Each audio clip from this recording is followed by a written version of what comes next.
বাংলাদেশের সাংসদ তিনি কলকাতায় এসেছিলেন চিকিৎসা করাতে এবং সেখানে খুন হয়েছেন তিনি। 12 দিন নিখোঁজ ছিলেন বাংলাদেশের সাংসদ আনোয়ারুল আজিম। 12ই মে তিনি ভারতে এসেছিলেন এবং 9 দিন ধরে নিখোঁজ ছিলেন। নিউ টাউনের অভিজাত আবাসনে খুন হয়েছেন বাংলাদেশের সাংসদ। আবাসনের ভিতরে রক্তের দাগ পাওয়া গিয়েছে। ইতিমধ্যেই বাংলাদেশের পুলিশ 3 জনকে গ্রেফতার করেছে। কলকাতায় চিকিৎসা করাতে এসেছিলেন বাংলাদেশের সাংসদ আনোয়ারুল আজিম। 12ই মে তিনি ভারতে আসেন। 9 দিন তিনি নিখোঁজ ছিলেন এবং নিউ টাউনের একটি আবাসনে ইতিমধ্যেই রক্তের দাগের হদিশ পেয়েছে বিধাননগর কমিশনারেটের পুলিশ। বাংলাদেশে ইতিমধ্যেই 3 জনকে গ্রেফতার করা হয়েছে। তাদের বয়ানের ভিত্তিতেই তদন্ত শুরু করে বিধাননগর থানার পুলিশ। অন্তর্ধান রহস্যের সমাধান ইতিমধ্যেই করতে পেরেছে পুলিশ। নিউ টাউনের অভিজাত আবাসনের ভিতরে রক্তের দাগের হদিশ তারা পেয়েছে এবং বিশাল সংখ্যক পুলিশ বাহিনী ইতিমধ্যেই নিউ টাউনের অভিজাত আবাসনে গিয়ে পৌঁছেছে।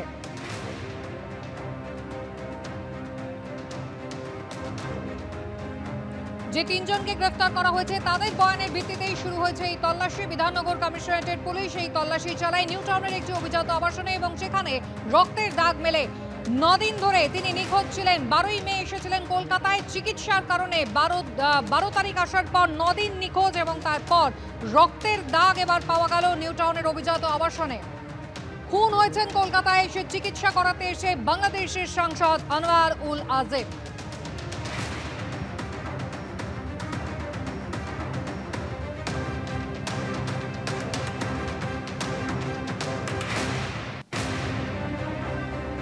আমরা যে অভিজাত আবাসনের সামনে রয়েছি এই আবাসনের মধ্যেই কিন্তু বাংলাদেশের সাংসদকে খুন করা হয়েছে এমন তথ্য প্রমাণ ইতিমধ্যেই পুলিশ আধিকারিকদের হাতে এসেছে। পুলিশের তরফ থেকে যেটা বলা হচ্ছে যে এই অভিজাত আবাসনের মধ্যেই ওই সাংসদ আসেন, তার সঙ্গে 3 থেকে 4 জন এখানে এসেছিলেন। 15 থেকে 17ই মের মধ্যে এই 3 থেকে 4 জন যারা ওই সাংসদের সঙ্গে ছিলেন তারা এই যে গেট রয়েছে এই গেট দিয়ে তাদের বেরিয়ে যাওয়ার ছবি সিসিটিভি ফুটেজ সামনে এলেও সাংসদ বেরোনোর কোনো ছবি কিন্তু সামনে আসেনি।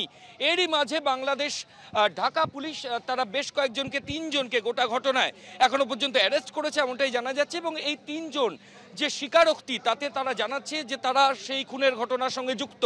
এরপরই বিধাননগর কমিশনারেটের পুলিশ আধিকারিকরা এবং ব্যারাকপুর কমিশনারেট যেহেতু বড়ানগর থানা এলাকায় ওই বাংলাদেশের সাংসদ গেছিলেন তারা এই ফ্ল্যাটের ভেতর তল্লাশি অভিযান চালান এবং ফ্ল্যাটের ভেতর থেকে রক্তের দাগ পাওয়া গেছে এমনটাই পুলিশ সূত্রে জানা যাচ্ছে।